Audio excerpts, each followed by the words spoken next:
راولپنڈی کی انسداد دہشت گردی عدالت میں علیمہ خان کے خلاف 26 نومبر احتجاج کے کیس کی سماعت ہوئی ہے۔ علیمہ خان آج بھی عدالت میں پیش نہ ہوئیں۔ عدالت نے علیمہ خان کے تیسری مرتبہ وارنٹ گرفتاری جاری کر دی ہیں۔ اسی پر بات کرتے ہیں، سماجی نمائندے یاسر حکیم ہمارے ساتھ موجود ہیں۔ یاسر، ایک بار پھر علیمہ خان عدالت پیش نہیں ہوئیں؟ دیکھیں، بالکل آج بھی علیمہ خانم عدالت میں پیش نہیں ہوئی اور اسی پر عدالت نے ان کی تیسری مرتبہ وارنٹ گرفتاری جاری کرتے ہوئے ساتھ ساتھ ان کے ضامن نے جو ان کی پہلی ضمانت پر مچلکے داخل کرائے تھے، عدالت نے عمر شریف کی جانب سے داخل کرائے تھے، وہ مچلکے ضبط کر لیے ہیں اور ضامن کو بھی شوکاز نوٹس جاری کر دی ہے۔ کہ D S P Bharat Khan circle اور ایس پی راول ڈویژن جنہوں نے علیمہ خانم کے حوالے سے عدالت میں اپنی رپورٹ پیش کی تھی کہ وہ رپورٹ ہے، عدالت نے اس رپورٹ کو مسترد کرتے ہوئے ریمارک دیے ہیں کہ دونوں پولیس افسران نے من گھڑت رپورٹ عدالت میں پیش کی، عدالت کو دھوکہ دیا ہے کیونکہ کل علیمہ خانم اڈیالہ جیل کے باہر موجود تھی اور اس حوالے سے سوشل میڈیا اور نیشنل میڈیا پر ویڈیوز موجود ہے جہاں سے ان کی ٹاک نشر ہوئی۔ کہ دونوں پولیس افسران کو بھی توہین عدالت کے شکار نوٹس جاری کرتے ہوئے جمعہ کو ان سے بھی جواب طلب کر دیا، جبکہ عدالت نے علیمہ خانم کو ہدایت کیا کہ وہ اپنے 2 فریش مچلکے 10-10 لاکھ مالکیت کے جمعہ تک عدالت داخل کریں۔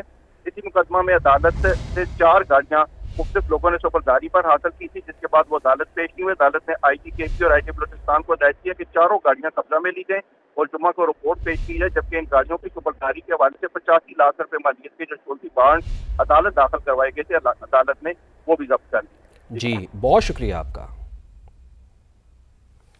وزیر اعلیٰ سرفراز بگٹی کا کہنا ہے کہ خیبر پختونخوا کی طرح بلوچستان بھی دہشت گردی سے متاثر ہے۔ سرفراز بگٹی نے ایکس پر پیغام میں وزیر داخلہ محسن نقوی سے درخواست کی ہے کہ اگر خیبر پختونخوا حکومت بلیٹ پروف گاڑیاں لینے سے انکار کر رہی ہے تو انہیں حکومت بلوچستان کو منتقل کر دیا جائے تاکہ دہشت گردی کا مؤثر مقابلہ کیا جا سکے۔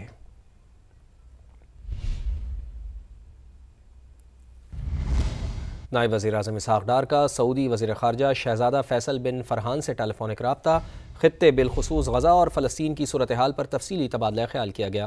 دونوں وزرائے خارجہ کا خطے میں امن و استحکام کے فروغ کے لیے مشترکہ عزم کا اعادہ۔ دونوں رہنماؤں کا باہمی دلچسپی کے امور پر قریبی رابطہ برقرار رکھنے پر اتفاق ہوا ہے۔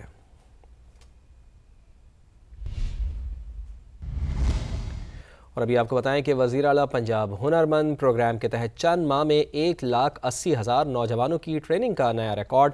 75,000 سے زائد ہنرمند نوجوان برسر روزگار، 15,000 انٹرنیشنل اداروں میں روزگار حاصل کرنے میں کامیاب ہو گئے ہیں۔ وزیر اعلیٰ پنجاب مریم نواز کی زیر صدارت خصوصی اجلاس میں بتایا گیا ہے کہ ٹیفٹا اداروں سے ٹریننگ حاصل کرنے والے 27,500 سے زائد نوجوان برسر روزگار ہو گئے ہیں۔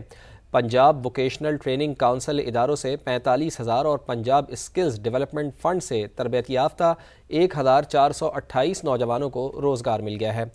گارمنٹ سٹی سے ٹریننگ حاصل کرنے والی 350 طالبات برسر روزگار۔ پہچان skill development programme for transgender کے تحت 450 ٹرانس جینڈرز کو بھی نوکریاں مل گئی ہیں۔ پنجاب میں ٹیکنیکل ٹریننگ میں گزشتہ 5 سال کی نسبت 21% سے زائد اضافہ ہوا ہے۔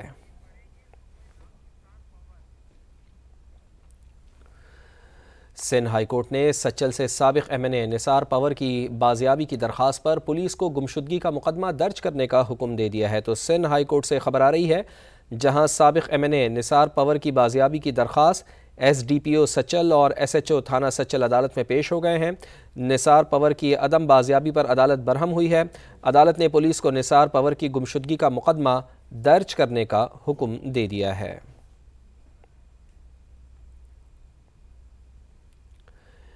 ایف آئی اے کی لاہور اور گجرانوالہ میں کارروائیاں۔ انسانی اسمگلنگ اور حوالہ ہنڈی میں ملوث 3 ملزمان کو گرفتار کر لیا گیا ہے۔ مزید جان لیتے ہیں، سماجی نمائندے قاسم ارشد ہمارے ساتھ موجود ہیں۔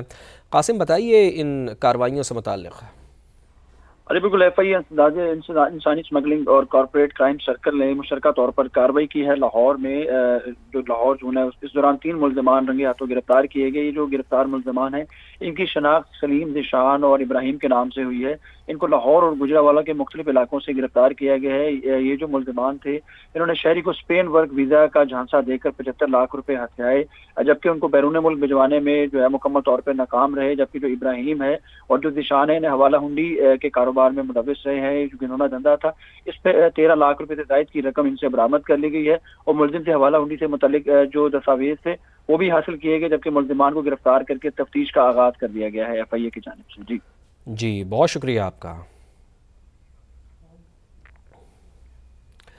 FIA corporate crime circle Karachi کی PCHS سوسائٹی میں کارروائی، حوالہ ہنڈی اور غیر قانونی کرنسی کاروبار میں ملوث ملزم گرفتار کر لیا گیا ہے۔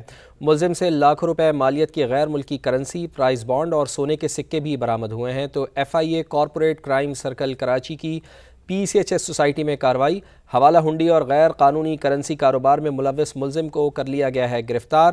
ملزم سے لاکھوں روپے مالیت کی غیر ملکی کرنسی، پرائز بانڈ اور سونے کے سکے برآمد ہوئے ہیں۔ اسی پر بات کرتے ہیں، سینئر رپورٹر جاوید اصغر چودھری ہمارے ساتھ موجود ہیں۔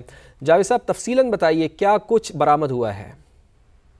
جی، FIA کارپوریٹ کرائم سرکل نے کارروائی PCHS میں کی ہے، جہاں سے ملزم محمد حارث سے لاکھوں روپے مالیت کی غیر ملکی کرنسی، پرائز بانڈ اور سونے کے سکے برآمد کیے گئے ہیں۔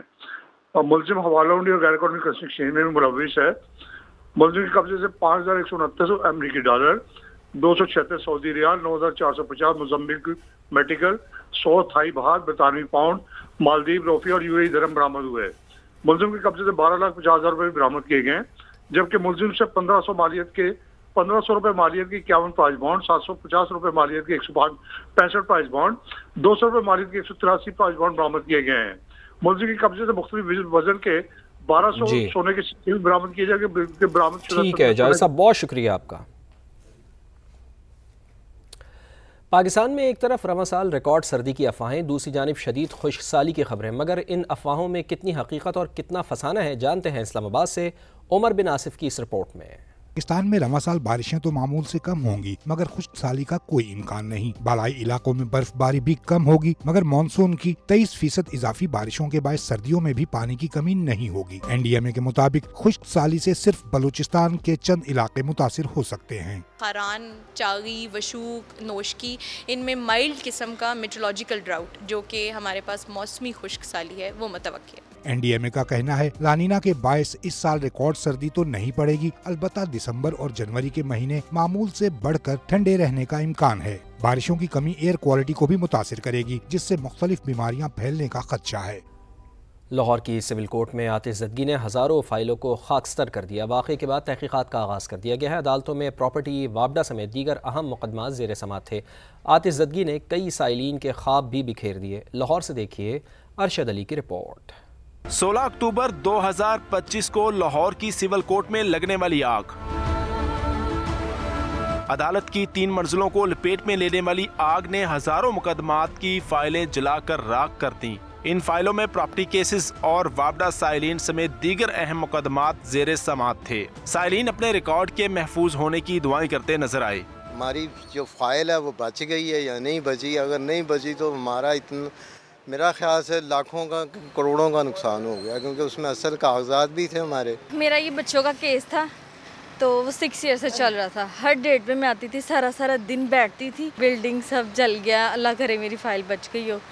بہت زیادہ ٹینشن میں ہوں میں سب دیکھ کے۔ وکلا کا کہنا ہے کہ انصاف کے منتظر افراد کی آنکھیں نم ہیں۔ جو بندہ میرٹ پہ کیس لڑا تھا نا، وہ تو رنجیدہ ہے۔ سائل کا ایک اصل ڈاکومنٹ ہے، اب سائل کس سے اب وہ مانگے گا اپنا اصل ڈاکومنٹ؟ وہ تو جل گیا نا، جل کے خاکستر ہو گیا۔ لاہور ہائی کورٹ کے حکم پر سیشن جج لاہور نے تحقیقات شروع کر دی ہیں۔ ماضی میں آتش زدگی کے ہونے والے واقعات سے انتظامیہ کو سیکھتے ہوئے سائلین کے ریکارڈ کو کمپیوٹرائز کرنے کی ضرورت ہے۔ کیمرہ مین احمد رضا کے ساتھ ارشد علی، سما، لاہور۔